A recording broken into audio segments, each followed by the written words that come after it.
Jangan lanjut scroll sebelum dengar ini, karena bisa jadi selama ini kita sibuk mengejar dunia, tapi lupa menyiapkan bekal menuju akhirat. Banyak orang berkata ingin masuk surga, ingin hidup tenang, ingin husnul khotimah. Tapi pertanyaannya, apakah amalan kita sudah benar-benar mengarah ke sana? Bayangkan suatu hari nanti, ketika semua harta, jabatan, popularitas, dan pujian manusia tidak lagi berguna. Tidak ada yang menemani kecuali amal yang pernah kita lakukan. Saat itu baru kita sadar, ternyata waktu yang Allah beri begitu banyak terbuang sia-sia. Hari demi hari berlalu, tapi hati semakin jauh dari Allah. Salat sering ditunda, sedekah menunggu kaya, taubat menunggu tua. Padahal, tidak ada satupun manusia yang tahu kapan ajal datang menjemput. Inilah mengapa kamu wajib tonton sampai selesai.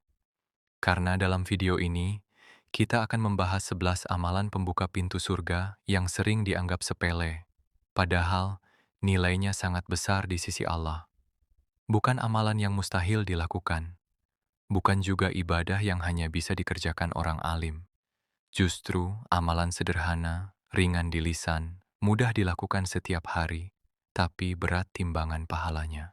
Mungkin kamu pernah merasa hidup terasa sempit, hati gelisah, doa terasa lama dikabulkan, rezeki seret, atau ibadah terasa hambar.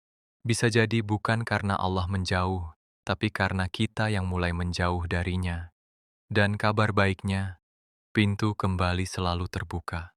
Selama napas masih ada, selama matahari belum terbit dari barat, kesempatan memperbaiki diri masih Allah berikan. Jangan tunggu nanti, jangan tunggu tua, jangan tunggu sakit. Karena banyak orang yang berniat taubat besok, tapi ternyata ajal datang hari ini. Banyak yang berkata ingin berubah ketika Ramadan, tapi belum tentu bertemu Ramadan berikutnya. Maka kalau saat ini kamu masih bisa menonton video ini, itu bisa jadi tanda Allah sedang memanggilmu untuk kembali. Di antara 11 amalan ini, ada satu amalan yang sangat mudah tapi sering diremehkan. Ada juga amalan yang berat bagi nafsu, namun menjadi sebab diangkat derajat seseorang di akhirat. Dan ada satu amalan terakhir yang kalau kamu jaga, bisa menyelamatkan seluruh hidupmu.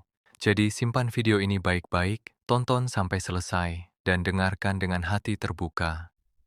Siapa tahu, dari satu nasihat sederhana ini, hidupmu berubah, dosamu diampuni, dan langkahmu mulai diarahkan menuju surga. Siap tahu apa saja 11 amalan itu? Karena nomor terakhir adalah kunci yang menentukan semuanya. Amalan pertama yang menjadi kunci utama pintu surga adalah menjaga sholat 5 waktu.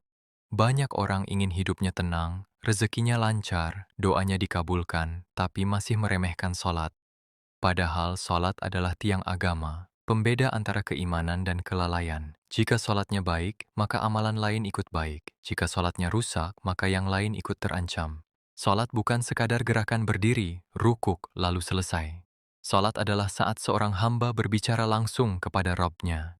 Saat dahi menyentuh sajadah, disitulah tempat paling dekat antara manusia dengan Allah. Tapi sayangnya, banyak yang masih menunda-nunda.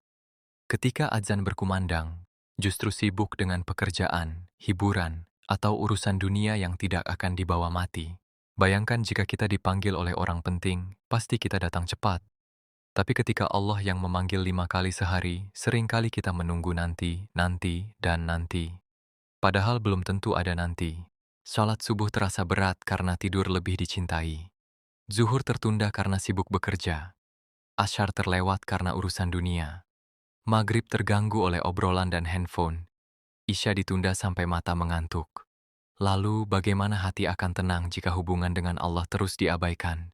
Rasulullah mengajarkan bahwa salat adalah amalan pertama yang akan dihisap pada hari kiamat. Jika salat baik, maka besar harapan amalan lain ikut baik. Karena itu, jangan hanya salat saat sempat. Jadikan salat sebagai prioritas utama. Mulailah dari memperbaiki yang wajib, tepat waktu, berjamaah jika mampu, khusyuk sebisanya. Jangan malu jika masih belajar, karena Allah lebih mencintai hamba yang kembali daripada yang terus menjauh. Mungkin selama ini hidup terasa berat bukan karena kurang harta, tapi karena kurang sujud. Mungkin hati terasa kosong bukan karena kurang hiburan, tapi karena kurang mengingat Allah. Jadi mulai hari ini, saat azan berkumandang, tinggalkan sejenak dunia dan penuhi panggilan langit. Karena bisa jadi, satu salat yang kamu jaga dengan sungguh-sungguh menjadi sebab dibukanya pintu surga untukmu. Dan amalan kedua terlihat kecil tapi mampu memadamkan murka Allah. Amalan kedua yang sering dianggap kecil namun memiliki pahala besar adalah sedekah. Banyak orang berpikir sedekah harus menunggu kaya, harus punya uang banyak, harus mapan dulu. Padahal justru dengan sedekah, Allah membuka pintu rezeki dari arah yang tidak disangka-sangka. Sedekah bukan soal jumlah, tapi soal keikhlasan. 1.000 rupiah yang diberikan dengan hati tulus bisa lebih bernilai daripada jutaan rupiah yang diberikan demi pujian manusia. Bahkan senyum yang tulus, membantu orang lain, memberi makan hewan, menolong orang kesusahan, semua itu termasuk sedekah. Seringkali kita takut memberi karena merasa nanti berkurang, takut miskin, takut tidak cukup. Padahal, yang membuat harta berkurang bukan sedekah, tapi gaya hidup berlebihan dan lupa bersyukur. Allah menjanjikan bahwa apa yang dikeluarkan di jalan kebaikan akan diganti dengan yang lebih baik, entah dalam bentuk harta, kesehatan, ketenangan, atau keberkahan hidup. Ada orang hartanya banyak tapi hidupnya gelisah. Ada yang penghasilannya biasa saja tapi keluarganya penuh ketenangan. Bisa jadi perbedaannya ada pada tangan yang suka memberi. Jangan tunggu kaya untuk berbagi. Kalau hari ini hanya mampu memberi sedikit, maka berilah sedikit. Kalau belum punya uang, bantu dengan tenaga. Kalau belum mampu tenaga, bantu dengan doa. Jangan biarkan hari berlalu tanpa amal kebaikan. Sedekah juga menjadi penolong di akhirat. Saat matahari didekatkan, saat manusia tenggelam dalam keringatnya sendiri, salah satu naungan yang Allah beri adalah kepada orang yang bersedekah dengan ikhlas. Mulailah biasakan tangan memberi, bukan hanya menerima. Sisihkan sebagian rezeki setiap hari, setiap pekan, atau setiap bulan. Tidak harus besar, yang penting istiqomah. Karena amalan kecil yang rutin lebih dicintai Allah daripada besar, tapi jarang dilakukan. Mungkin masalahmu belum selesai bukan karena doa tidak didengar, tapi karena masih ada hak orang lain yang belum kamu keluarkan. Dan amalan ketiga, lebih ringan dari sedekah, tapi banyak manusia gagal menjaganya, menjaga lisan.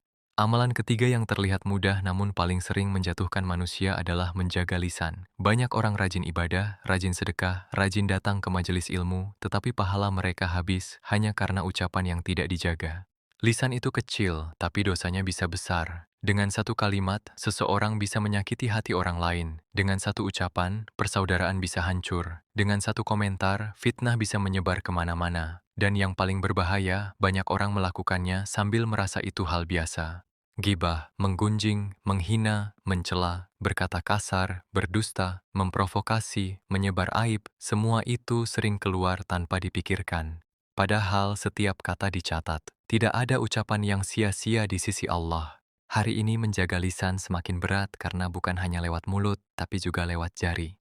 Komentar pedas di media sosial, menyebarkan berita tanpa cek fakta, menghina orang lain di kolom komentar, menertawakan kekurangan seseorang, semua itu juga bagian dari lisan yang akan dimintai pertanggungjawaban. Banyak orang menyesal karena perkataannya sendiri. Persahabatan rusak karena ucapan emosi, rumah tangga retak karena kata-kata tajam, hubungan keluarga renggang karena kalimat yang menyakitkan, luka karena ucapan kadang lebih lama sembuh daripada luka fisik. Karena itu, jika tidak bisa berkata baik, lebih baik diam. Diam bukan kalah. Diam kadang adalah ibadah. Menahan diri saat marah adalah kekuatan. Memilih kata yang lembut adalah kemuliaan. Mulailah biasakan sebelum berbicara bertanya pada diri sendiri, apakah ini benar? Apakah ini baik? Apakah ini perlu? Jika tidak, lebih baik ditahan. Gunakan lisan untuk zikir, membaca Al-Quran, menenangkan orang lain, menasihati dengan lembut, mendoakan sesama, dan berkata jujur. Karena lisan yang sama bisa menjadi sebab masuk surga atau justru menyeret ke neraka. Mungkin selama ini kita sibuk meminta doa dikabulkan, tapi lupa mulut ini sering melukai orang lain. Dan amalan keempat, sangat besar nilainya, tapi sering dilupakan setelah seseorang dewasa berbakti kepada orang tua. Amalan keempat yang sangat besar nilainya di sisi Allah adalah berbakti kepada orang tua. Banyak orang mengejar kesuksesan kemana-mana, mencari keberkahan dengan berbagai cara, tetapi lupa bahwa pintu keberkahan paling dekat sering ada di rumah sendiri. Ridha Allah bergantung pada ridha orang tua. Doa mereka bisa menjadi pembuka jalan hidup, penenang masalah, dan sebab datangnya kemudahan yang tidak disangka-sangka. Sebaliknya, hati orang tua yang terluka karena anaknya bisa menjadi penghalang keberkahan. Saat kita kecil, mereka begadang saat kita sakit. Mereka bekerja keras saat kita butuh makan. Mereka menahan lelah agar kita bisa sekolah. Mereka mengalah dalam banyak hal agar anaknya bisa hidup lebih baik. Namun ketika anak mulai dewasa, punya penghasilan, punya kesibukan, justru banyak yang mulai lupa. Ada yang jarang menghubungi orang tuanya. Ada yang mudah membentak. Ada yang malu mengakui keadaan orang tuanya. Ada yang lebih ramah kepada orang lain, tapi kasar kepada ibu dan ayah sendiri. Padahal satu helaan napas orang tua yang kecewa bisa lebih berat akibatnya daripada yang dibayangkan. Berbakti bukan hanya memberi uang.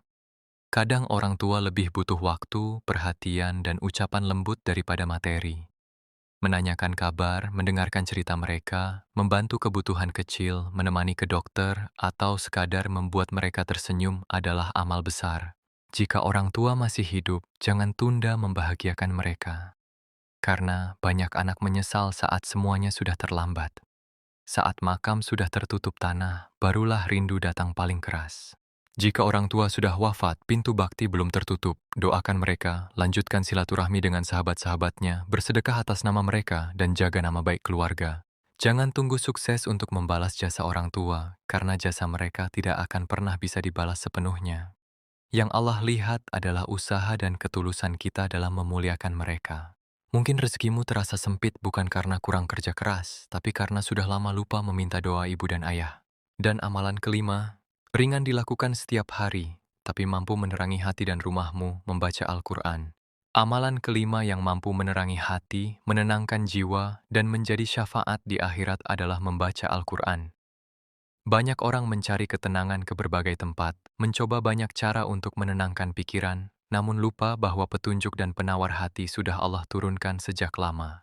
Al-Quran bukan sekadar kitab untuk disimpan di rak, dibaca saat acara tertentu, atau dibuka hanya ketika sedang ada musibah. Al-Quran adalah pedoman hidup. Di dalamnya ada petunjuk, nasihat, peringatan, kabar gembira, dan jawaban bagi hati yang gelisah. Seringkali hati terasa kosong bukan karena kurang hiburan, tapi karena terlalu lama jauh dari kalam Allah. Pikiran terasa berat, hidup terasa sempit, dan langkah terasa gelap. Lalu ketika ayat-ayat Allah dibaca dengan hati yang hadir, perlahan dada menjadi lapang. Tidak harus langsung banyak, tidak harus menunggu lancar, tidak harus menunggu punya suara indah. Mulailah dari satu ayat, satu halaman, atau beberapa menit setiap hari. Yang terpenting adalah konsisten. Karena amalan kecil yang terus dijaga lebih dicintai Allah daripada semangat sesaat lalu berhenti. Bagi yang belum lancar membaca, jangan malu. Setiap huruf yang terbata-bata tetap bernilai pahala. Bahkan orang yang bersungguh-sungguh belajar mendapat ganjaran besar karena usaha dan kesabarannya. Biasakan rumahmu hidup dengan Al-Quran. Bacakan ayat-ayat Allah di pagi hari, selepas sholat, atau sebelum tidur. Rumah yang dipenuhi bacaan Al-Quran akan terasa berbeda. Lebih tenang, lebih hangat, dan lebih berkah. Jangan hanya membaca dengan mata, tapi usahakan membaca dengan hati. Renungkan maknanya, ambil pelajarannya, lalu amalkan perlahan dalam kehidupan sehari-hari. Karena tujuan Al-Quran bukan sekadar khatam dibaca, tetapi hidup bersama nilainya. Mungkin selama ini kita mencari cahaya kemana-mana, padahal lampu untuk jiwa sudah ada di rumah sendiri, hanya jarang dibuka.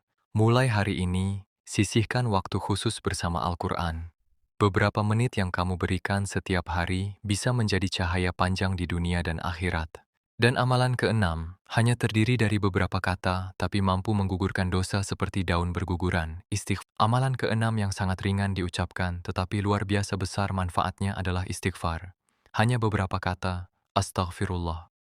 Namun kalimat sederhana ini mampu membuka pintu ampunan, melapangkan kesempitan, menenangkan hati, dan mendatangkan keberkahan.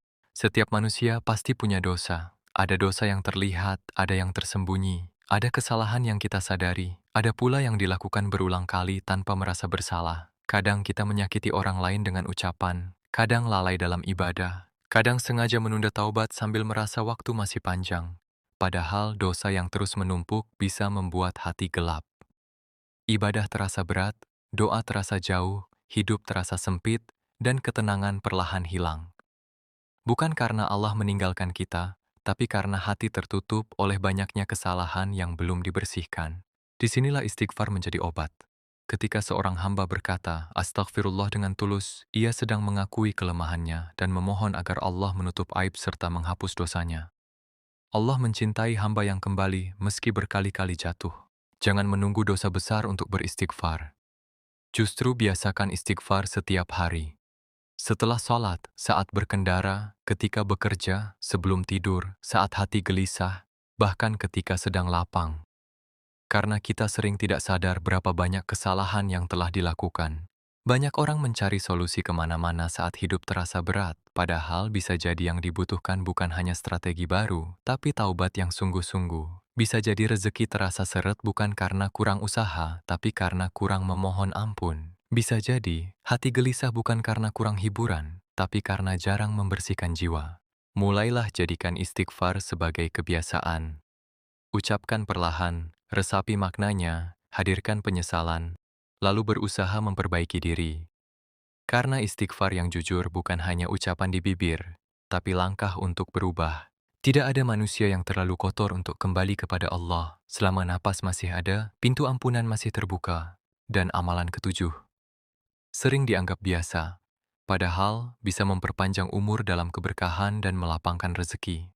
Menyambung silaturahmi. Amalan ketujuh yang sering diremehkan padahal besar pengaruhnya dalam hidup adalah menyambung silaturahmi. Banyak orang ingin hidup panjang dalam keberkahan, rezeki lapang, hati tenang, tetapi hubungan dengan keluarga justru penuh jarak dan dingin. Silaturahmi bukan sekadar datang saat hari raya atau berkumpul ketika ada acara besar. Silaturahmi adalah menjaga hubungan, mempererat kasih sayang, saling peduli, dan tetap hadir meski sibuk oleh urusan masing-masing. Kadang masalah dimulai dari hal kecil, salah paham yang dibiarkan, ego yang tidak mau mengalah, ucapan yang melukai lalu dipendam bertahun-tahun. Akhirnya saudara menjadi asing, keluarga menjadi jauh, dan rumah yang dulu hangat berubah sunyi. Padahal memutus hubungan bukan jalan keluar. Semakin lama dibiarkan, semakin keras hati dan semakin sulit memulai kembali. Sementara hidup ini singkat. Tidak ada yang tahu siapa yang akan pergi lebih dulu. Menyambung silaturahmi tidak selalu harus dengan hal besar. Bisa dimulai dari pesan singkat menanyakan kabar, telepon orang tua, mengunjungi saudara, membantu keluarga yang sedang kesulitan, mendoakan kerabat, menjadi orang pertama yang meminta maaf meski merasa benar. Jangan menunggu orang lain duluan. Jangan berkata, kalau dia datang, baru saya datang. Karena yang mulia bukan yang membalas kebaikan, tetapi yang tetap menyambung hubungan saat orang lain memutuskannya. Mungkin gengsi terasa berat di awal, tapi pahalanya besar. Kadang satu langkah kecil untuk berdamai mampu menyembuhkan luka bertahun-tahun. Kadang satu kunjungan sederhana bisa membuat hati orang tua kembali bahagia. Jika ada keluarga yang sudah lama tak bertegur sapa, mungkin hari ini adalah waktu terbaik untuk memulai. Karena penyesalan paling sakit adalah ketika ingin memperbaiki hubungan, tetapi orangnya sudah tiada. Rumah yang penuh silaturahmi biasanya lebih hangat. Rezeki terasa cukup. Beban hidup lebih ringan karena ada tempat saling menguatkan. Itulah salah satu bentuk keberkahan yang sering tidak disadari. Mulailah dari lingkaran terdekat, orang tua, saudara, paman, bibi, sepupu, tetangga. Jaga hubungan sebelum semuanya terlambat. Dan amalan kedelapan, mampu melatih jiwa, menundukkan hawa nafsu, dan menjadi rahasia orang-orang saleh. Puasa sunnah. Amalan kedelapan yang mampu membersihkan jiwa, melatih kesabaran, dan menundukkan hawa nafsu adalah puasa sunnah. Banyak orang ingin hatinya tenang, imannya kuat, dan hidupnya lebih terarah, tetapi masih sulit mengendalikan diri dari keinginan yang berlebihan. Disinilah puasa menjadi latihan yang luar biasa. Saat berpuasa, seseorang belajar menahan lapar dan haus meski makanan ada di depan mata. Belajar menahan amarah saat emosi datang. Belajar menahan pandangan dari yang haram. Belajar menjaga lisan dari kata-kata buruk. Puasa bukan hanya menahan perut, tapi juga mendidik seluruh diri. Puasa sunnah juga menjadi bukti cinta seorang hamba kepada Allah. Karena ia rela meninggalkan yang halal sementara waktu demi mencari ridhanya. Tidak ada yang melihat kecuali Allah, dan justru disitulah nilai keikhlasannya. Banyak jenis puasa sunnah yang bisa diamalkan, seperti puasa Senin Kamis, puasa Ayyamul Bid di pertengahan bulan, puasa Arafah, Asyura, atau puasa Daud bagi yang mampu. Tidak harus semuanya, mulailah dari yang paling ringan dan paling mungkin dijaga secara konsisten. Seringkali kita kalah bukan karena musuh besar, tapi karena hawa nafsu sendiri. Ingin marah, langsung marah. Ingin membeli, langsung membeli. Ingin bermalas-malasan, langsung dituruti. Padahal jiwa yang selalu dituruti akan semakin sulit diarahkan kepada kebaikan. Puasa mengajarkan bahwa kita mampu berkata tidak kepada keinginan diri. Dan orang yang bisa mengendalikan dirinya adalah orang yang kuat. Selain pahala besar, puasa juga menghadirkan rasa syukur. Saat lapar, kita ingat nikmat makanan. Saat haus, kita sadar betapa berharganya air. Saat menahan diri, kita paham bahwa banyak nikmat selama ini diterima tanpa rasa cukup syukur. Jika selama ini hati terasa liar dan sulit fokus ibadah, coba latih dengan puasa sunnah. Jika emosi mudah meledak, coba latih dengan puasa. Jika keinginan dunia terasa terlalu kuat, coba redam dengan puasa. Mulailah perlahan. 1 hari dalam sepekan pun baik jika dijaga dengan ikhlas. Karena amalan kecil yang rutin bisa mengubah jiwa sedikit demi sedikit. Dan amalan ke-9, sederhana, tapi bisa membuatmu dicintai manusia dan dicintai Allah, membantu sesama. Amalan ke-9 yang sederhana namun sangat mulia di sisi Allah adalah membantu sesama. Banyak orang mencari amal besar, padahal kadang pintu surga terbuka lewat pertolongan kecil yang kita berikan kepada orang lain. Membantu sesama tidak selalu tentang uang banyak atau hal besar. Menolong orang tua menyeberang jalan, membantu teman yang kesulitan, memberi makan orang lapar, mengangkat barang orang lain, mengajari ilmu yang bermanfaat, memberi tumpangan, atau sekadar mendengarkan keluh kesah seseorang dengan tulus, semua itu bernilai ibadah. Kadang kita merasa hidup sendiri dan masalah begitu berat. Tapi saat kita mulai meringankan beban orang lain, Allah justru meringankan beban kita dengan cara yang tidak disangka-sangka. Saat kita menjadi jalan keluar bagi orang lain, Allah mampu menghadirkan jalan keluar untuk urusan kita. Banyak orang terlalu fokus pada dirinya sendiri. Masalahku, targetku, kebutuhanku, keinginanku. Hingga lupa bahwa di sekitar ada orang yang sedang kesulitan dan membutuhkan uluran tangan. Bisa jadi doa-doa kita tertahan karena kita terlalu sibuk meminta, tapi jarang memberi manfaat. Jangan menunggu kaya untuk menolong. Jangan menunggu punya waktu luang untuk peduli. Kebaikan bisa dilakukan sesuai kemampuan hari ini. Jika punya harta, bantu dengan harta. Jika punya tenaga, bantu dengan tenaga. Jika punya ilmu, bantu dengan ilmu. Jika belum punya semua itu, bantu dengan doa yang tulus. Kadang satu bantuan kecil sangat berarti bagi orang lain. Pesan singkat menanyakan kabar bisa menyelamatkan seseorang dari rasa sepi. Membantu biaya kecil bisa meringankan beban keluarga. Menunjukkan jalan bisa menyelesaikan kebingungan orang asing. Hal yang kecil bagimu bisa jadi besar bagi orang lain. Orang yang suka menolong biasanya hidupnya lebih lapang. Bukan berarti tanpa masalah, tapi hatinya lebih luas, jiwanya lebih tenang, dan kehadirannya dirindukan banyak orang. Ia menjadi sebab datangnya manfaat dimanapun berada. Mulailah biasakan bertanya dalam hati setiap hari, siapa yang bisa kubantu hari ini? Karena hidup terbaik bukan sekadar yang paling lama, tapi yang paling banyak manfaatnya. Mungkin keberkahan yang kamu cari selama ini sedang menunggu saat tanganmu mulai terbuka untuk orang lain. Dan amalan ke-10 tersembunyi di dalam dada, tapi bisa menghancurkan semua pahala jika dibiarkan, menjaga hati dari iri dan sombong. Amalan ke-10 yang tidak terlihat oleh manusia, namun sangat menentukan nilai seseorang di sisi Allah adalah menjaga hati dari iri dan sombong. Banyak orang tampak baik di luar, rajin ibadah, pandai berbicara, dermawan di depan manusia. Tetapi jika hati dipenuhi iri, dengki, dan kesombongan, maka semua itu bisa rusak dari dalam. Iri hati membuat seseorang tidak tenang melihat orang lain bahagia. Saat orang lain naik, dia gelisah. Saat orang lain mendapat rezeki, dia sempit. Saat orang lain dipuji, dia terbakar. Hidupnya sibuk membandingkan, bukan mensyukuri. Padahal rezeki setiap orang sudah Allah atur dengan hikmahnya. Media sosial hari ini sering memperparah penyakit hati.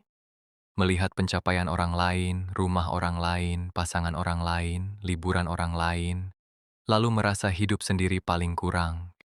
Dari situlah iri tumbuh diam-diam. Jika tidak dijaga, hati akan selalu lelah. Obat iri adalah syukur.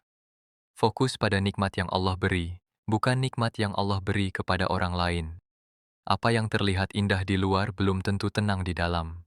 Dan apa yang tampak sederhana belum tentu kurang nilainya di sisi Allah.